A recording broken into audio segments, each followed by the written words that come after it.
Post live? Mm-hmm. Is that a thing? Post live? Yeah. I say feel post- like post live. Yeah. And I just want to say, people are listening to us. I've received a few very sweet texts from friends and some emails as well from people saying that they like our podcast. You made someone laugh in Target. So after Wendigo,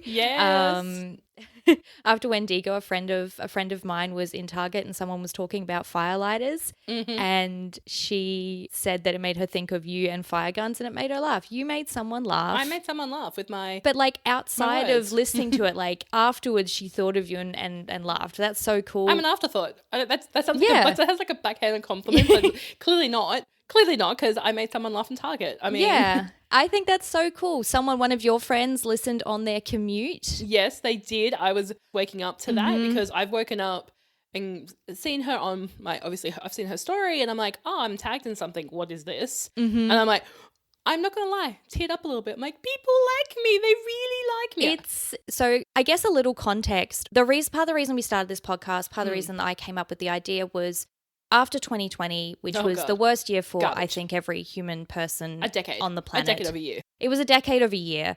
And I just wanted to do something fun and joyful. Kat and I had stopped working together. Yep. And so we kind of missed each other because like literally we would talk every single day. Every single day. Constantly. So we weren't talking as much, which is pretty normal when you don't work together and you don't see each other all the time. I wanted to do something with Kat and I wanted to do something creative. Yeah. But at the same time, it is kind of scary to do something creative and put it out there. And for critics.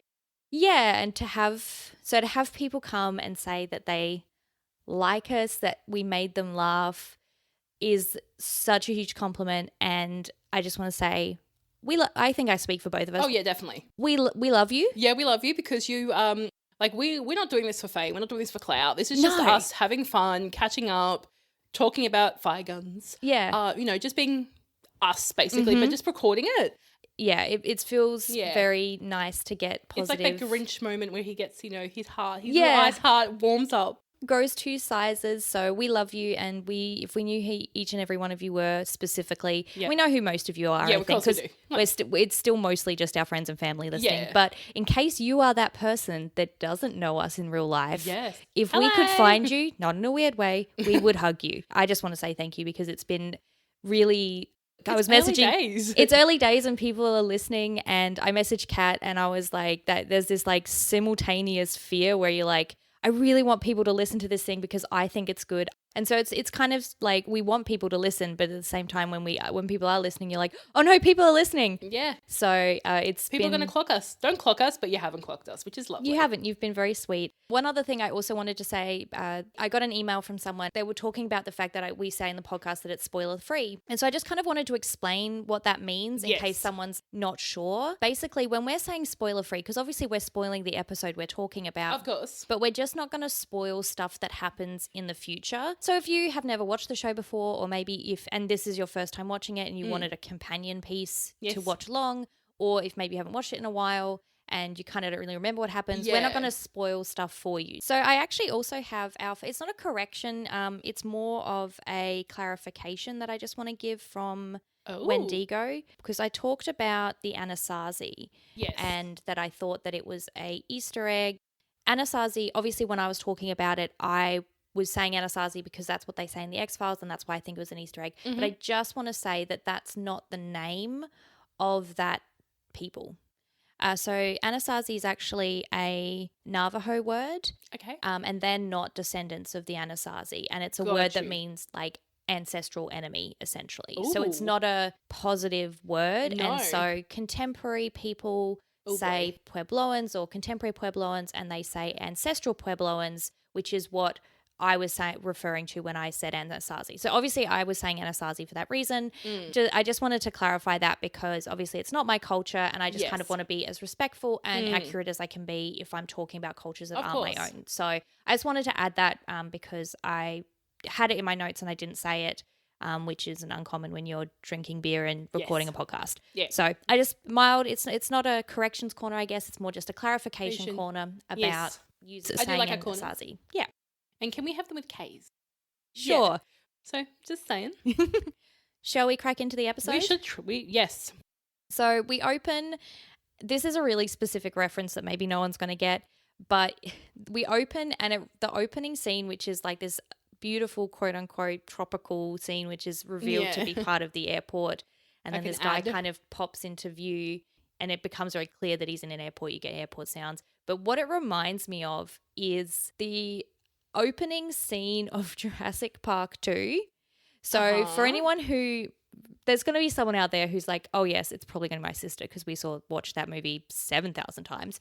But in the opening scene, there's this little girl, she gets attacked on Isla, whatever the second island is in Jurassic Park. And it's this beautiful tropical place and she's getting attacked. And then you sort of see the reverse. And what it looks like in the reverse of that shot is a giant Jeff Goldblum, like with palm trees behind him. And he's like yawning, but it sounds like a roar.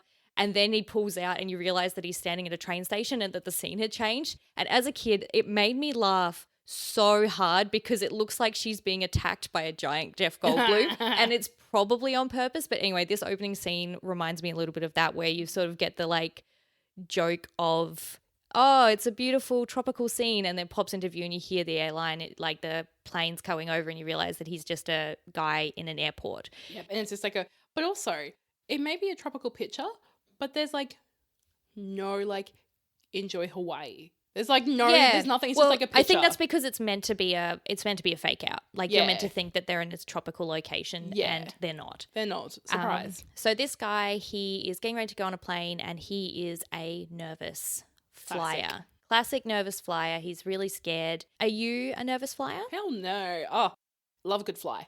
Love a good fly. Like I've had this conversation. I think I've even said it with you. I am one of those people that is very much, you know, I've made if I get on a plane and the plane goes down and I die, I mean, I'm not going to know because I'm dead, but also I'm okay if that's how I go out in this world.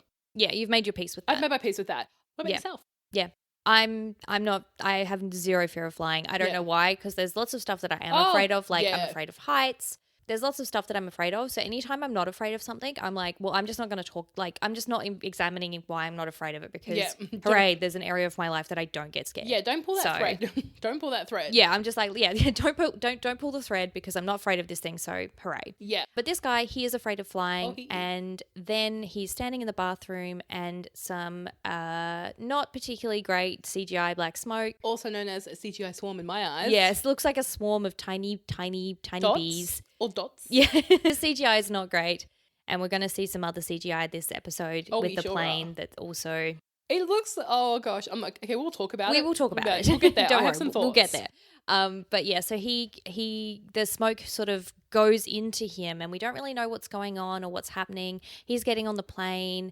The flight attendant sees him and for a second when she's sort of directing to his seat, he has black eyes and she sort of looks a bit like, oh...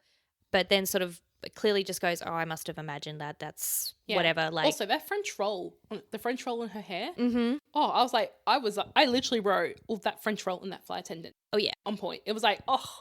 Good. Yeah, it was great. I was like, I can't French roll my hair. No. She's out here living, you know, that's when I feel like when you've got your life together, when you can just do a hairstyle that everyone is like. Yeah, it looks really good. Yeah. And so they're on this plane and eventually the guy turns to the girl next to him and says, how long have we been in the air? And she looks at her watch and goes, oh, about 40 minutes. And he's like, oh, how time flies. The look on her face is like, oh, good. I'm sat next to the weirdo. Yeah. Also, as we're going down the aisle, just taking a beat back, maybe like 10 seconds. Did you clock how many people were wearing sunglasses on the goddamn plane? I was like, yes, I did. And I was like, why, guys? What's happening? Yeah, I'm like, I have been on many flights, as you have been on many flights. I don't think I've seen people with sunglasses on a plane. No. And if they're they're on their head? Yes. So after the woman says it's been up for about 40 minutes and then realizes she's sat next to the weirdo, which is always my fear when I'm traveling by myself, is the talker. That you're sat next to the weird person. Most people would think I would be the weirdo talking on planes. No. I'm like, goodbye. I'm good. I'm going to enjoy plane sounds for the next X hours. Yeah. Catch on the flip side. Might see you in, baggage collection. Yeah, no, I'm not a talker on airplanes. Don't speak to me. Unless you know me. Even when I'm flying with my husband, I still, we don't talk to each other on the flight because he's got a book or he's doing stuff on, he's got a movie he's watching, I'm normally doing stuff on my laptop, or I'm watching a movie, or I'm listening to a podcast. Like, we're married to each other, and we're not going to have a conversation. We're going to have a private situation. I wish. Yeah. I do not have that experience, unfortunately. Oh, no. I have the nervous fire, gripping death, or a story of our first flight together going to Melbourne, and Joel decided that he wanted the window seat. And I'm like, you know what? I've been on many flights. He is maybe 10 flights he clocked in his lifetime at this point. So he's like, oh, I'd really like the window seat. I'm like, yeah, okay, I will forego. I am the great girlfriend. Turns out, motherfucker doesn't like flying. Oh, God. Also, doesn't like heights. Oh, God. Also, doesn't like getting above a certain level and staring out over the window. Motherfucker, we take off. He's gripping my knee. Oh, God. Gripping. Like, he's going to tear my kneecap out of my goddamn body. Yeah, on the way back, safe to say, we had the window seat. He went to say, I'm like, get fucked. Yeah, no. Basically pushed him in the middle of the seat. I'm like, you can sit next to the weirdo. I'm going to stare at the window. Look somewhere else. I bought a $10 pair of headsets and was like, I'll catch you in Brisbane. Yeah. See you later. Because that was, my zen was off. Yeah. I was mad when I got off the plane. And so we flew in a couple of times after that, and he's been a bit better, but not when we had some turbulence. Oh, God. So he gets up and he walks towards the exit row, and one guy sort of looks at him and he's like a bit like sort of weird, not like something, just, I don't know. He picks up that something's a bit off. And then he opens the exit door and gets sucked out, and it's all very, for me, it's a very like, I don't know if you've ever seen Lost, the TV show. No. Okay, but it's very like Lost, where it's just the big plane accident and people are freaking out, the mask falling down so that they can breathe, and that's the cold open. And then we cut to Dean asleep in a motel. Yes. And I did think this episode I wasn't going to be horny, because I have been fairly horny up to this point. Yes, you have. And in my defense, it's not me that was horny, it was the internet. But as you guys know, I love the Supernatural Wiki. They are incredibly helpful. They have so much research. They've done so much on, you know, who cast members are, what other TV shows have cast members been in, synopsises of all the episodes, transcripts of all the episodes. But what they have in every episode on their website is like a list of kind of recurring themes or symbology that's from the episode. So things like the Impala or Dean's jacket or Dad's journal. Then that links to an article about that particular piece of symbology. But so when I was doing the research for this episode, I was scrolling and I saw something that made me laugh so loud. Yes. And so hard. Yes. I'm going to have to put a link to it in our show notes on the website, because I don't think I'm going to be able to put it on Instagram. Okay. But I saw the Ackles arse equation, and I was like, wait. I beg your pardon? Did you stumble onto accidental porn? No, I didn't. So what someone's done, and this, when you see this, you're going to understand why I can't put this on Instagram. I'm going to have to link it in the actual website for the show notes. Okay. Someone did a mathematical equation to graph that first. So when we first go on to dig. I try not to laugh into the microphone because it's so loud. Oh my God. Oh. Someone has gone to university, paid like $100,000, and has then decided to graph his ass. So in this scene, the scene that we cut to, which is Dean asleep, it's like it pans up over him, peaks and valleys. And so someone's done the maths on the curvature of his ass, and it's great. I really appreciate the commitment to horniness. Oh, yeah. Is someone doing maths about it. That is a nerd horn. Like, that is a nerd. Like, someone's like, I'm a nerd. I have a maths degree, but I also like ass. But I have some free time, and I would like to do this for you all. So it made me laugh really hard. Yes, that was great. But it also meant that there was no way that I was going to get through an entire episode without being just a little bit horny. So we cut to a motel, and Dean is asleep. And he hears someone open the door, and he's reaching under his pillow, and he turns around, and it's Sam, of course. But he has Sam. With coffee and donuts. And Dean sort of turns around, he's brandishing a knife, but it's just Sam. It's just Sam. It's all good. And Dean asks Sam if he got any sleep. And Sam's like, yeah, I got some sleep. And Dean basically calls him out and says he was lying because he woke up in the middle of the night and Sam was watching a commercial. Do we even know it's Sam? Because this episode is dark. Like, you don't see his, like, Sam's face for a while. I was like, I could just see lips moving. And I'm like, this is weird. Yeah. It is a very dark... Bitch... You're not paying for the power. You've paid for the room. Turn that goddamn light on. Yeah, I know. It's very dark. Not in the world of season 1 Supernatural. No, with that filter. We never turn the lights on. Never turn the lights on. Plus season 1 filter equals Sam's lips just moving. Yeah. So Dean is like, we need to talk about the fact that you're not sleeping. Sam's like, well, yeah, it's, obviously everything's happened, but it's also this job, Yeah. And Dean's like, you can't bring that kind of stuff home with you. You have to let it go because otherwise it'll consume you. And Sam's a bit like, yeah, sure, coming from the guy who just brandished a knife at me out of nowhere. And Dean's like, hey, it's a precaution.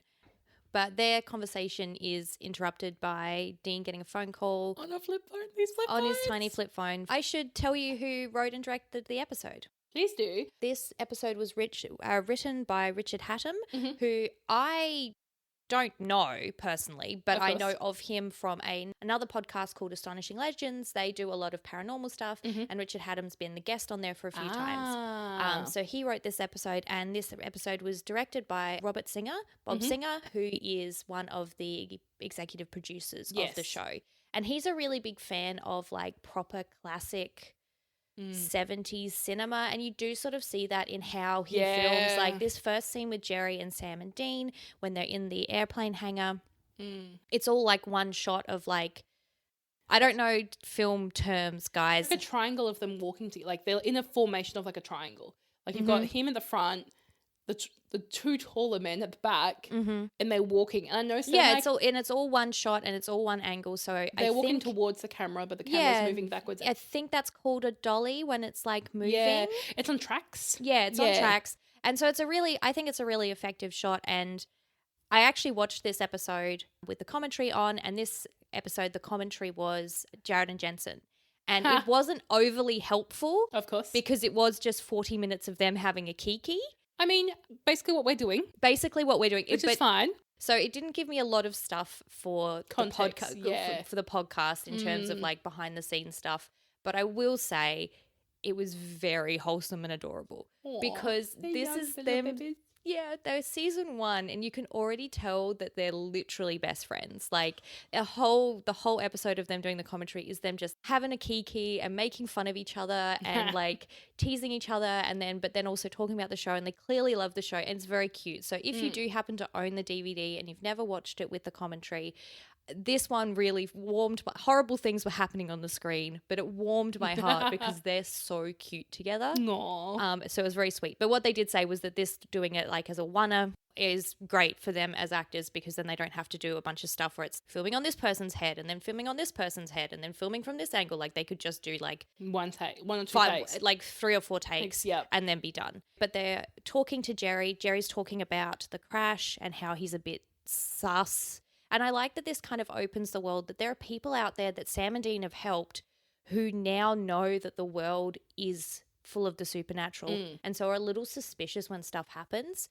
But what Jerry also says is that John, their dad, couldn't stop talking about Sam and about how proud he was of Sam. And this was clearly brand new information for Sam, that his dad was proud of him. Like he was like, what are you talking about? I think you're missing the wrong John. There's a lot of Johns out there. Yeah, I don't think you meant my father, John Winchester. Yes, I think you were talking about John Smith down the road. Jerry plays them the black box recorder. Oh, the CD-ROM. I was like, and that classic like of it opening and closing. I was like, classic. Yeah, and so there's EVP on the black box recorder, which Jerry picked up as well. And they realize that it says they realize later on that it says no survivors, which is very ominous and scary. Oh, yes. Jerry's called them in because the pilot, but there were actually survivors of this crash. Yes. There were 7 survivors, and one of them was the pilot, Chuck, who is a friend of Jerry's, and that's why he's called the boys in, because he wants to know that Chuck is going to be okay. Yeah. They're like, we need to know the passenger manifest and we need to know as much information as you can give us, and it would be great if we could look at the wreckage. And he's like, well, the first two are easy. The last one's kind of hard though because it's in a secure location.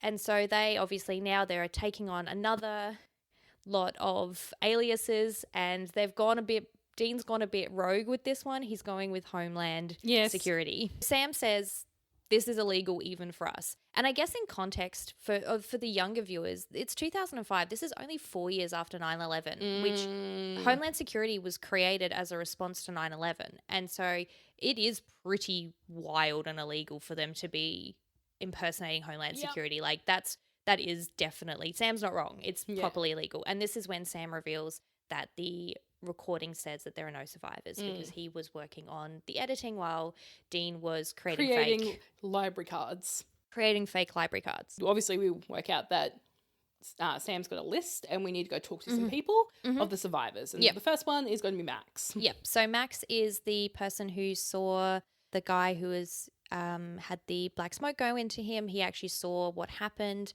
And Max has checked himself into a mental health facility. He has. Now, do you want to tell them where you know Max from? Yes.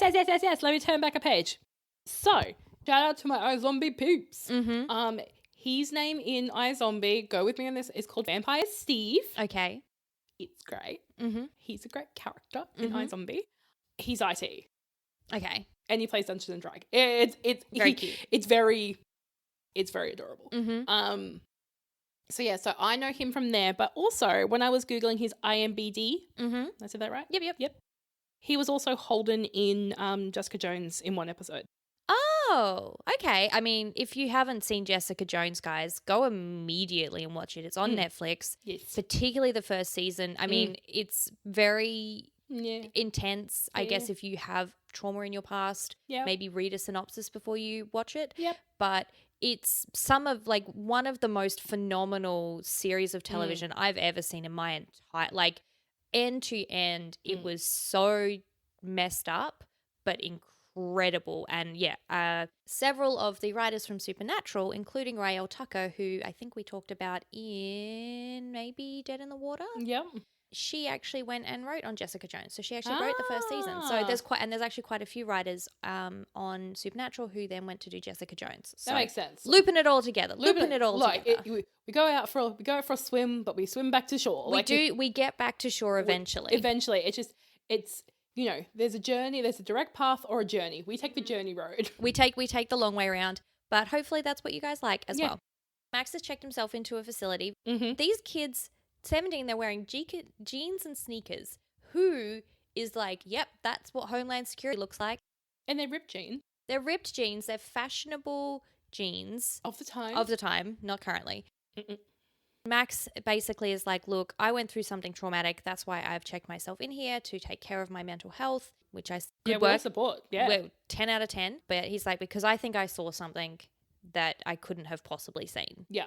And they sort of probe him a little. They do a little good cop, bad cop of Dean being the bad cop, Sam being the good cop. He eventually admits that he saw the guy open the emergency exit, and he's like, I Googled that. I don't think he said Google, but he's like, I looked at it. I asked Jeeves it, and that's impossible for a human person to do. And he also reveals that when he looked, he's like, I thought he had black eyes.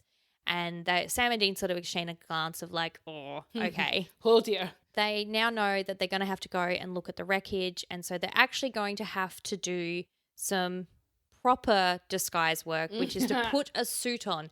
Thank you. You're both terrible liars with your bodies because you just wear whatever and then go, yeah, I'm Homeland Security. And you're like, you're a 12-year-old. What's happening? I think this is the first time.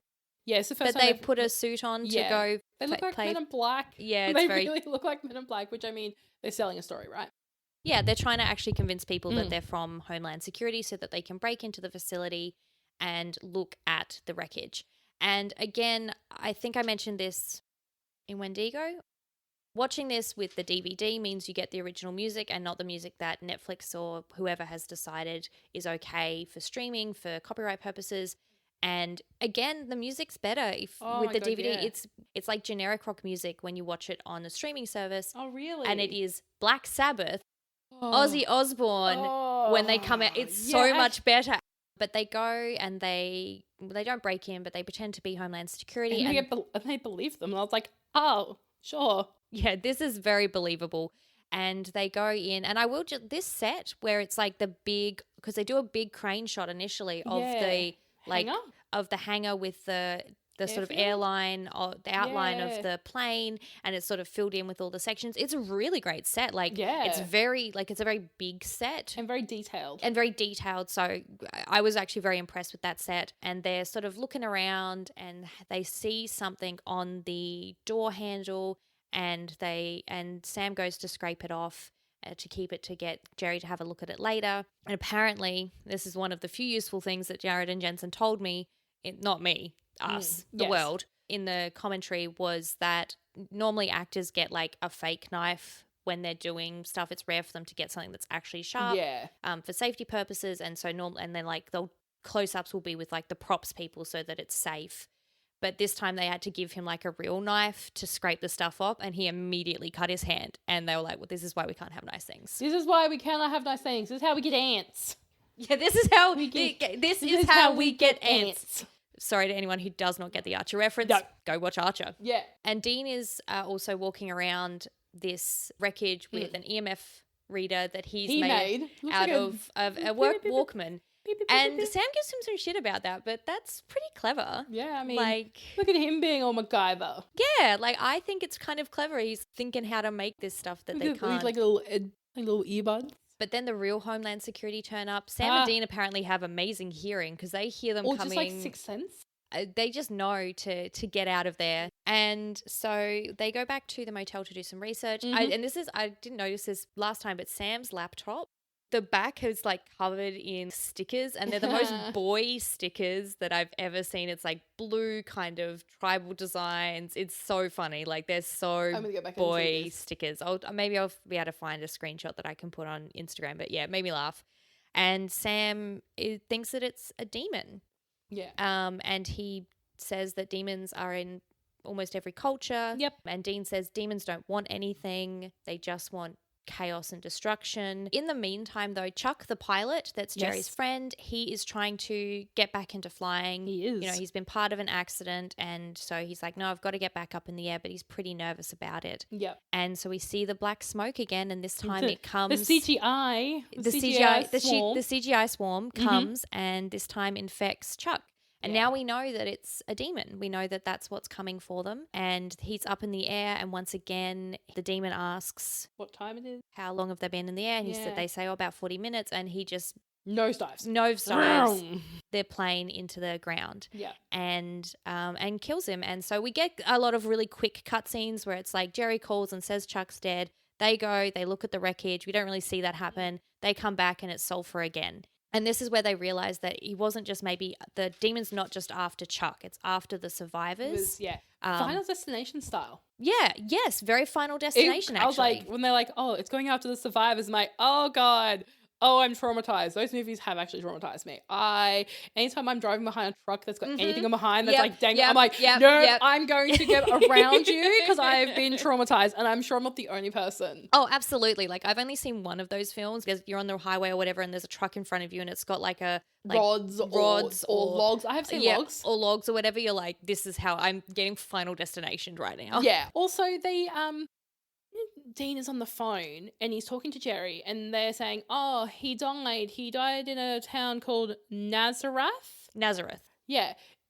That means something, right? Because Dean's like, you're never going to guess what. And I'm like, I don't know what's going on. Yes. So this is where our conflicting childhoods come into play. So I was raised a Catholic, and Nazareth is where Mary is from, and it's where she finds out that she is going to bear Jesus, essentially. So it's like a biblical reference, and that's why he's like, oh, it's ironic because Nazareth. Yeah, because when my note is, Nazareth means something, ? So now that they've worked this out, and they've worked out that it's a demon and he's coming after the survivors, they are trying to figure out who or what the demon might be coming after. Yeah. And most of the people who survived are like, yeah, you won't get me on a plane anytime soon, with the exception of Amanda, who was the flight attendant that we saw at the start. With the French roll. The flight attendant with the French roll. And so they drive to the airport, which is actually Vancouver Airport. They're in Vancouver. No, they're not in Vancouver Airport. We're just in a random airport. They're in random airport, and they're trying to. Dean goes up to a phone because she's turned her mobile off. Remember turning your mobile off? Yes. Remember planes. it not being on every single second of every single day, which Yes. is what my mobile is at all times. Yes. And so Dean calls and he pretends to be. First, he pretends that he is a doctor. Well, he says he's Dr. James Hetfield, which is the lead singer of Metallica, is James Hetfield. James Hetfield is not a doctor in real life. Okay, cool. He initially pretends to be a doctor, and that I assume it's her sister or her mum. He says Karen Walker is in the hospital, and Amanda's like, no, there's no way. I literally just talked to her. And then she's like, oh, is this insert terrible ex-boyfriend? Is this his friends? Are you trying to do something? And he's like, yeah. And he really tries to talk her from out of getting on the plane, but she's just like, oh my God, no. Get him to call me later and we'll talk, but I'm still getting on this flight. And so Sam's like, okay, we have to get on this flight. People are going to die. We go get whatever you can from the Impala and we will get on this flight. And Dean is really not keen on this plan. And this is where we get a bit of a reveal, which is that Dean is scared of flying. And I think it's always kind of fun, particularly in these early episodes when Jensen or Jared get to do comedy because they're both very funny but the show's not very funny. No. And so it's always fun where they get to be a bit comedic. Yeah. And Plan so B, plane time. Yeah, Dean is not keen at all on this plan. He is just like, why do you think I drive everywhere? Yeah, he's like, no, why do you think we drive everywhere? Why don't we think we never get on a plane? It's because I'm scared of flying. But Sam's like, well, we have to. People are going to die. So, sorry, this is what we're doing. I go or we both go. Yeah. And Dean is basically just like, oh, dang it. Fine. And this is obviously the best day of Sam's life to find out that his big brother has a chink in his armor, something he can tease him about. Yes. As the oldest, I know how it feels when your younger siblings work out what your weaknesses are because you will be teased about it. It will be brought up constantly for the rest of your life. Yes. So they get on the flight. They take off. Dean is humming Metallica because it calms him down. Which is great. Which is really funny. I do like that Sam's like, are you humming Metallica? And he's like, it's coming me down. And Sam is just like, keep going. This is great. This is the best day of my life. They realize they have to work out who is going to be possessed, and at first they think it's probably Amanda because she's just been through a really traumatic incident. And they reveal that demons, they play on people with maybe addiction issues or trauma issues. Or weaknesses. Fears. Yeah. And so vulnerability. Dean offers to go and talk to Amanda, and he's going to initially splash her with holy water to reveal she's a demon. But Sam suggests a more subtle approach, which is to say Christo, which is the name of God in Latin. Dean goes to talk to Amanda. He says Christo. She firstly is apparently the most well-adjusted person on the planet. Oh, yeah. When he's just like, well, she's the best. Yeah, he was just like, he was almost mad because I think because he's so nervous being on a plane, putting his feelings aside. And then he says Christo to her and she's just like, what? Do you like, beg your pardon? Sorry? And he says it again and he's just like, well, fuck's sakes. Just be the demon. Just be the demon. So then they have to work out who the demon is. And so he's got his homemade EMF reader out. But they get to the top of the front of the plane, and Sam comes up, spooks Dean. It's like anything. He's like, no. And then they see the co-pilot, and then Dean says Christo. And they did say earlier that it flinches at the name of God. And he didn't flinch. He just turned around and had black eyes. I was like, flinch my ass. And so they realize that it's the co-pilot who is the demon. And they're like, what are we going to do? And they're like, oh, we have to get him back somehow. And they decide to enlist Amanda, who, I don't know if it's her flight attendant training. She takes this all very much in stride. They do the whole, we don't have time to explain to you like that something's out there. Like the truth is out there is what Dean says, which is that when you're like, I was like, yes, fuck it. I was like, yes, fucking X-Files. Fuck yes. I was very excited. I appreciate that. Hence, if you look at my notes, look how scribbled that is. Yes. So that's obviously an X-Files reference, which Kat gets now. Yeah. Which is going to make the rest of this very fun because there's lots of X-Files references. This is Look at me doing the things. I know. Joel's very happy right now. Oh, it's so, I love X-Files. But she kind of goes along with it. She's sort of like, yeah, you know, she just rolls with it. And I kind of think sometimes, you know, in movies, you waste a lot of time with people being like, I don't believe you and I don't believe that this is happening, when you're like, love convincing happening. And they just kind of bypass that because they were like, no, you saw something. You saw something, you knew something was going on. He had black eyes, and she sort of goes, yeah, he did. And so she convinces the co-pilot to come back, and they wrestle him to the ground, and they manage to do the exorcism. And at one point, the co-pilot, the demon looks up and says, I know what happened to Jessica. She burned and she's burning now, which is horrific, really wild. But Sam does the exorcism, gets the demon out, but it's a 2-part exorcism. The first gets it out of the body, but then it can do whatever. When it's out of the body, they have to do the second part to actually send it to hell. Yeah. And so that's why suddenly the plane starts to go down. Oh God. Again, the second useful piece of information that I got from Jared and Jensen was that there are sets where a plane is on like a thingy, one of those, like a thingy. Oh yeah, like a platform, and it raises up and down. Yeah, like it's like a roller coaster, like those simulation kind of. Yeah, exactly, like one of those simulation roller coasters where it goes up and down. This is not that. All of this is just people pretending, and then just the camera camera operators manually moving it, so handheld, making it shake. And it looks really good. It looks really realistic. And like all the lights are flashing. Sam finishes the exorcism. Meanwhile, Dean is living out his worst nightmare. And again, it's always, I'm sure there's a gif of it. Maybe I'll put it on Instagram. Of him just like screaming in the corner, just like barreled himself up like, that's how I fucking die. They land the plane. Everybody's there. The FBI is there. They're talking to Amanda. She looks over at Sam and Dean and mouths thank you in front of the FBI agent.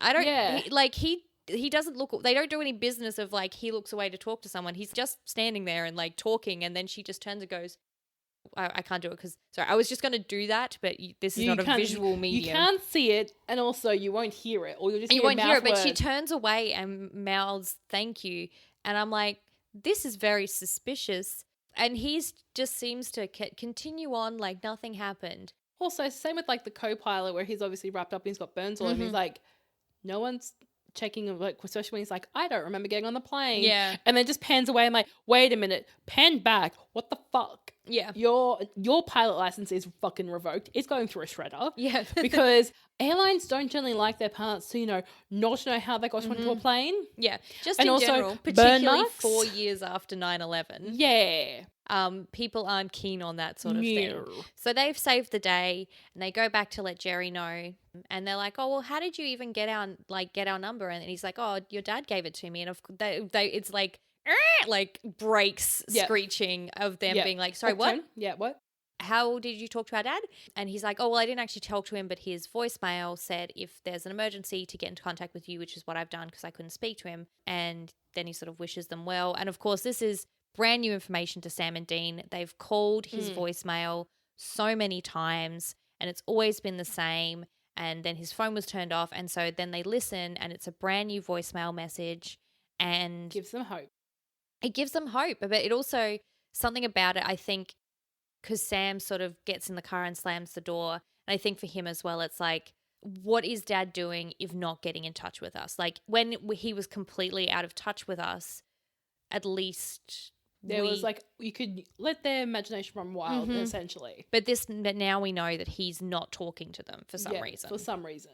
And so I think that pisses Sam off, that now he knows his dad's alive, but that he's actively not reaching out to them. Yeah. And then they drive off to their next adventure. Yes. And that's the end of the episode. That's the end of the episode. It's a great episode. Mm-hmm. Yeah, this was a really good one. You sort of start to get the feeling that they're finding their feet. Yeah. So thank you so much for listening to this episode. If you like the podcast, make sure to subscribe on your favorite podcasting app, probably the one that you're listening on right now. Tell a friend if you think that they might like our podcast. Yes. We are a completely independent podcast. We are literally recording in my bedroom with equipment that I purchased from JB Hi-Fi. And so all of the support, word of mouth, is how people are going to find out what to listen to us. Yeah, definitely. If you could leave us a review, preferably on iTunes, that's also how people can find us. If you leave a review, that tells people, tells people it makes the algorithm smarter, so you can leave a review on iTunes. And that would be incredible if you could do that for us. Go follow us on Instagram. We will talk about it pod. You can find all our show notes, including the Ackles arse equation, at wewilltalkaboutit.com. But in the meantime, stay safe and beware of CGI swarms. Bye, guys. Bye.